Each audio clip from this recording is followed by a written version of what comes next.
everyone. I'm Kate Berkner here today with Dr. Tom Phelan, author and creator of 123 Magic, as well as the author of The Manager Mom Epidemic. Dr. Phelan, welcome.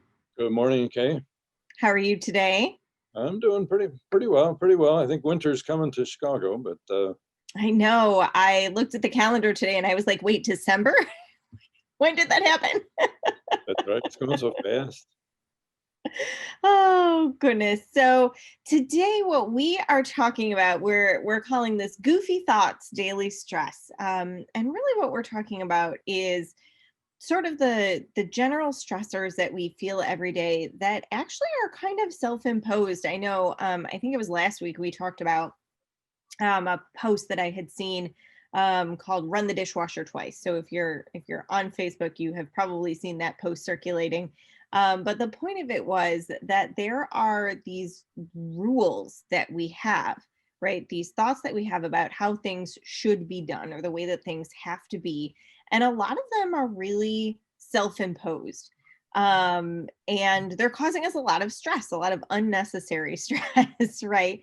So Dr. Phelan, let's talk about what some of those thoughts are and when people are likely to have them. Is there a particular time of day that people are really experiencing these sort of self-imposed goofy thoughts more than others? I think there is. I think that time of day is the first thing in the morning. So if you wake up in the morning, you may remember a couple of seconds of peacefulness. And then the thoughts start creeping in. And two of the worst ones, I think, are number one, I've got a lot to do today. And the second rule is in order to accomplish all that stuff, I have to rush. I have to hurry. I have to go fast. So right away, we have a ton of stuff to do. And to do it, I've got to go fast. And you hit the floor running. And already stressed out because That's you've right. you've already decided that you're in a rush for the day. That's right. That's right. So you've talked before about loading working memory. Can you explain for us what that is? Yeah, loading working memory. The scientists tell us that there's a thing in our brains. I call it working memory, but where you keep in mind all the things you have to do today. And so one of the first things you do when you have your peaceful moments in the morning, your working memory is not loaded. And then you start loading it, and you load it with, I've got to get the kids to school or to their computers or whatever. I've got to get to work myself and either out of the house or get to my computer. I had a fight with my boss yesterday and I have to deal with that. My mother is being diagnosed for cancer. I have to deal with that. I have to make dinner. And so we're loading all these working memories, and they tell us we can keep about 8 of these things in our brains at once. So when you lose your peacefulness, it means your working memory is now loaded and you're ready to go, but you're processing all this stuff. And yes, we can walk and chew gum at the same time. In fact, we can do 8 different things in our brains at the same time, but it's a very stressful process because a lot of them we can't do anything about right now. Yeah, absolutely. And speaking of things that we can't always do something about right now, but might be worrying about anyway, are there particular goofy thoughts that apply to our parenting methods? And how does that show up for most people? I think there are, and I think they say first of all, no child comes with a training manual, and that's the truth. So we don't really plan for child discipline events too much in our brain. Some people do, and some people have routines for certain things like bedtime. But when it comes to getting the kids up and out in the morning and so on, our rule is that the kids should respond the first time I say something, and certainly they should respond once I calmly explain and reason with them why they should get dressed. And so on. And so the rule in our brains is kids should respond this way. Well, of course, kids don't always respond that way. And so our rule is being violated. And so now we got another thing. And this was part of our working memory, getting the kids up and out. That was one of the things we loaded, but it's not working. And so now we're getting more flustered because we don't have a good way of dealing with it.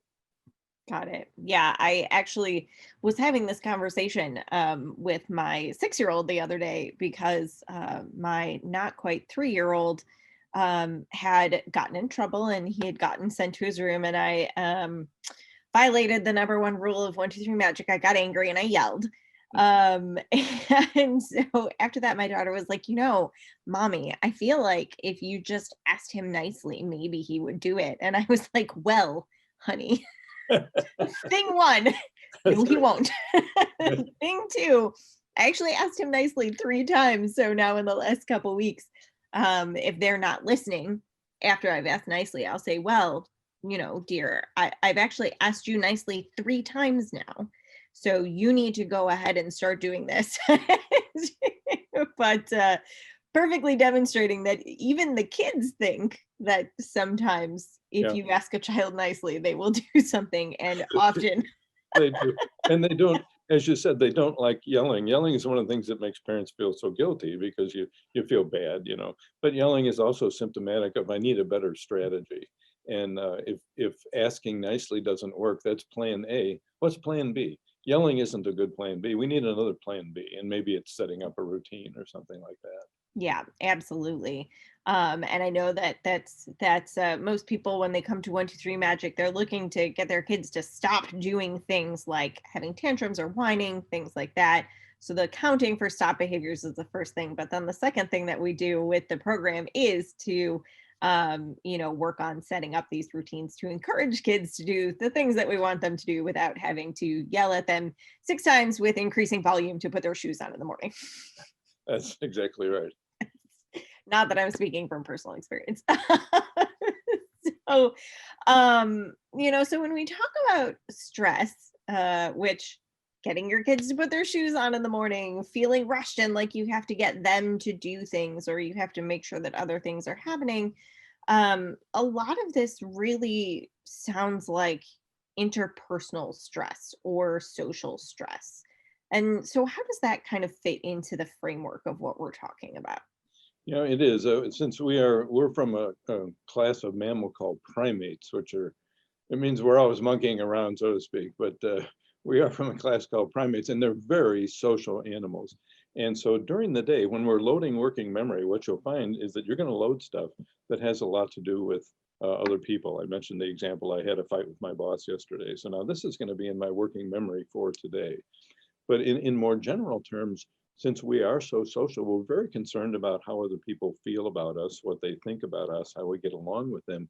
So our goals during the day are going to be shaped by that. I want to get along with people. I want to make a good impression. I don't want to fight with somebody.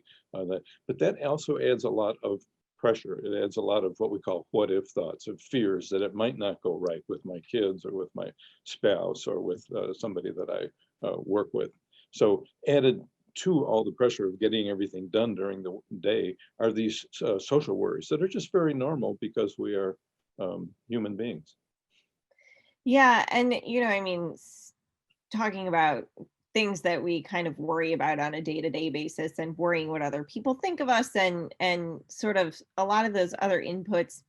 One of the things that I have read about in the past is, and this is going to seem like a non sequitur, but it's not, I promise, is that um, people are more concerned now about things like kidnapping, kids being kidnapped while they're out in the neighborhood than they were back in like the 50s or 60s, not because it happens more often, but because we hear about it more often now, right? So, like with the advent of television and with the internet, people in America and really all over the world are being exposed more and more to this kind of scary information or tragic events, and it's not anything that we have any control over, and in some cases it's not anything that's directly related to us anyway.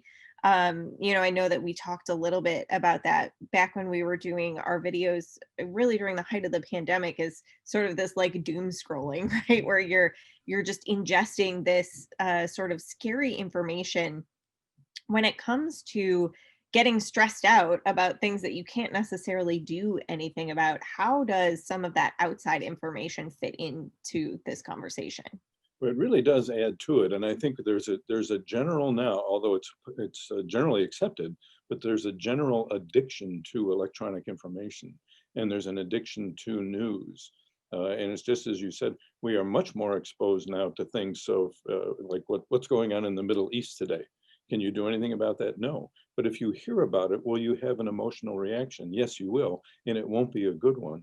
And that emotional reactions are additive. So I woke up and I thought all the things I had to do. I felt like I had to rush. Now I got the problem with the kids. Now I'm listening to the news and so on. And it's all additive. So I'm getting more and more stressed. You also note, what does the news have to do with your mother's cancer? There's a big connection because they are both things that are stressful to you, but you can't do anything about them. You can't affect how your mother's test is going to come out, but it's going to be in your working memory, and you're going to have to deal with it. So one of the skills that we need to teach people how to do is, how do you deal with thoughts about things that are very upsetting that you can't do anything about right now? Um, Yeah, it's a big thing. absolutely. How do we do that? I mean, lest we leave everyone who's joined us here with feeling sad that they have no control over the world and just more stressed out. You may not be able to control the world, but what you can be aware of, and have some control over, is sort of your reactions. So what can parents be doing when it comes to sort of these goofy, self-imposed, stressful thoughts? What can we do to sort of help course correct ourselves so that we can really approach the day and the world with a more reasonable mindset? You really have to become kind of develop a science of you. And what that means is, how do you think and how do you feel inside, and how does that work for you? One thing you might choose to do, for example, is to not put on the TV news while you're trying to get your kids ready for computer or school or whatever. There's a bad synergy there. The other thing, like with your mother, what are you going to do? What am I going to do about something that really makes me upset? I need to be aware of my thoughts. Okay, I need to relax, and need to find ways of calming myself. And sometimes that means exercise to burn that off. I also need to find some ways of letting go. One of the best things you can do with thoughts that you can't do anything about, the things you can't do anything about, is let the thought go. But what's that going to do to you? If you talk about, you're going to let the thought go about your mother having cancer, you're going to feel unloyal, you're going to feel like a bad child. That's another thought. We need to deal with that thought, and we need to relax and let that thought go. Maybe I'll call my mother later and provide some support. That's the most I can do. But you can see, we're talking about developing a skill of stress reduction and a skill of self-calming that is quite tricky, and that is quite unnatural to Americans. We are much better at getting ourselves stressed out than we are relaxing.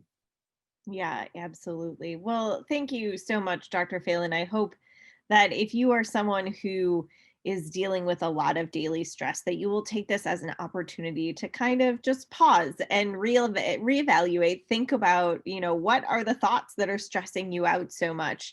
And how can you apply some of these kind of de-stressing methodologies there, and hopefully work yourself back into a state that is calmer for you, and it's going to make it easier for you to get through your day.